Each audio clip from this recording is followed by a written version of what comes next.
Hello, I'm Nirvana from the Ministry of Eco-Education and you are watching our London Climate Action Week series.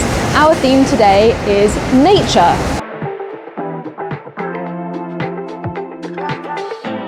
And since I'm in the centre of London, you might not think there's much nature around us, but today I'm with an organisation, the London National Park City, who are going to tell us all about how much nature there really is in London and what we can do to help support it.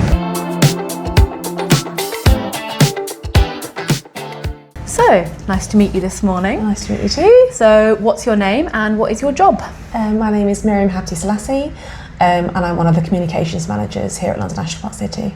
Okay, and so I guess the first things first, what is a national park city? So national park cities are a physical place. So for example, London is a national park city, and there are 4 national park cities currently around the world. So we have London, we have Chattanooga in the US, we have Breda in the Netherlands, and we have Adelaide in Australia. So it's actually a physical place, and it's also a citywide community. And it's also sort of a vision for how we make London greener, or any city that is a national park city, greener, healthier and wilder. So yeah, it's just really a movement of people that's sort of supporting the planet but with a sort of focus on urban nature, which is an area that can kind of get neglected. When you say urban nature, what does that mean? So it's really the nature that you find, pockets of nature that you find within a city, within a cityscape. So that can be sort of like grass verges, little grass verges you might find on a roundabout. It might be, royal parks. It might be rivers, ponds. So everything that kind of makes up green and blue spaces that you see around the city, and also some undiscovered spaces. For example, lots of housing estates have patches of green that are underutilised. So yeah, it's everything that you can see and that you can't see as well. And why are those spaces important to a city? We all know how important nature is for keeping cities thriving.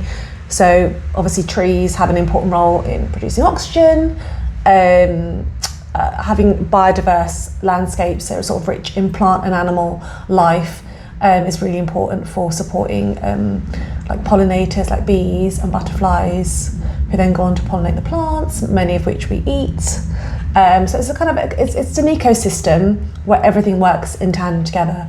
So cities can't really survive without nature. And how does the National Park City support urban nature? What sort of work do you do to keep those areas thriving? Yeah, so we have a network of rangers.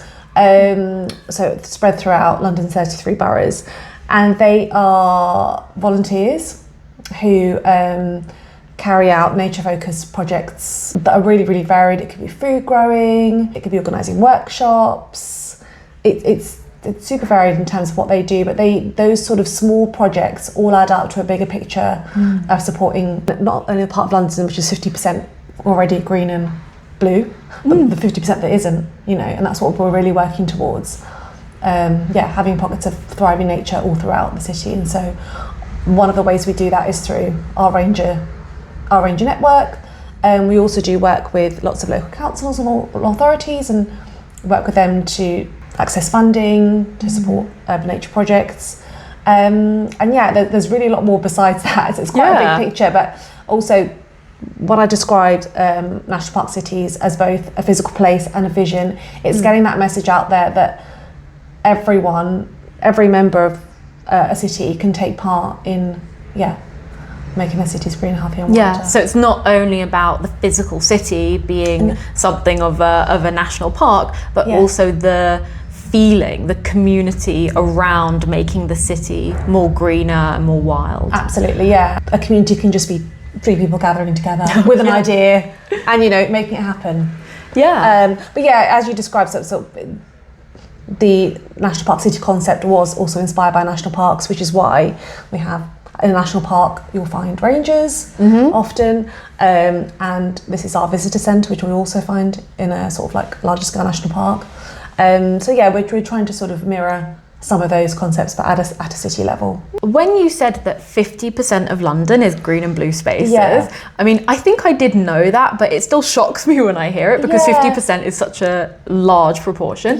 Do you think many people know that London is actually so quote unquote natural? Yeah, I think it really depends on what part of London you're in. So, you know, if you're living in a built-up area, you can't visualise that sort of like 4 streets away that there's a large, you know, National Trust Park, I've got a National Trust Park right near me, and I'm in an urban area of South London. So it really is both the obvious places and the not so obvious places. So for example, if you kind of stop and take a pause, you'll see that even like weeds growing out of like, you know, pavements, or like we've got parakeets in South London, which are... We have parakeets in Northwest London Exactly, as well. so they're also out in the city. So if you just take a moment and pause, you know, as I say, I live in quite an urban area in Mitcham, and there's lots of bird life, there's lots of plant life. You know, even on the way to the tram stop, I've got like elderflower growing, wild blackberries. So that's just literally on the way to one of my tram stops. So it really is everywhere. So if you add up all those little parts, that's how you get to the 50%. Although your mind might automatically go to like a common or an obvious sort of public green space. You might think that you need to go to a big park or a big nature reserve to have a large area for nature, but actually what you're saying is all the little spots that you see all around the city add up to the equivalent of a national park, which is amazing if you think about it. Yeah, exactly. And that's what's so exciting about this concept and why we're keen to spread it all around the world. Amazing. Yeah. Well, you've already given a couple of tips for how people can notice more nature around them. Do you think it's important for people to notice the little patches of nature around them? Definitely, because I think a really built up urban cityscape can make you feel a bit disconnected from the natural world. Obviously, you know, our ancestors would have been in the natural world without all these buildings and everything. So that's our urges are still to be connected to nature and be at one with nature. So I think there's a lot of evidence that being in green spaces or sort of forest bathing and things like that support our well-being.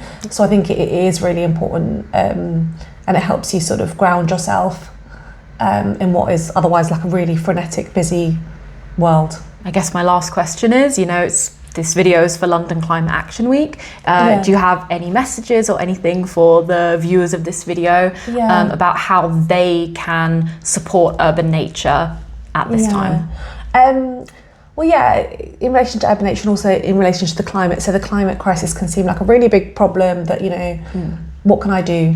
What can I do to kind of contribute? And what can one person do? And I think it really is a case of finding a space, a green space, a blue space, or sort of a grey space even that hasn't yet been tapped into. Do anything. I think the thing about the concept of sustainability is how can we sort of support nature and boost nature up rather than taking away from it. So if you take that concept, there's plenty you can do in your local area and beyond to just take small steps to improve the landscape around you. So it seems like every little helps. Just do one little thing to help nature thrive. You know, even if it doesn't seem like it's that much, it will be helpful. Yeah, it's a cumulative effect. So you might feel like, oh, what's the point of me, I don't know, recycling my food waste in one corner of London, but you know, someone else is doing the same and someone else is doing the same in another part of London, and that all adds up to a bigger picture. Great, thank you so much. Yeah, thank you for having me.